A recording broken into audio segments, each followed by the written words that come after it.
istri yang baik. Apa yang selama ini ada sifat Uja yang gak baik, tolong diperbaiki supaya di keluarga nanti menjadi keluarga yang sakinah, warahmah. Pesan mamanya satu, tolong jadi istri yang baik, dan ibu bagian anak Uja.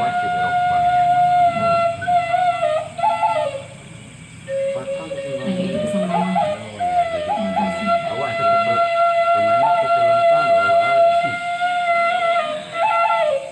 Uja, di hadapanmu saat ini ada wanita dan lelaki yang merupakan pahlawan yang sebenarnya untuk engkau, putri tercintanya. Peganglah tangan ibunda tercinta terlebih dahulu. Pegang dengan penuh santun, ciumlah tangannya dengan lembut. Katakan permohonan maaf dari dalam lubuk hati yang paling dalam, dan berjanjilah dalam hati engkau akan membahagiakannya, memuliakannya, menjaganya ketika ia butuh penjagaan. Jangan pernah tinggalkan ia dalam setiap doa-doa terbaikmu.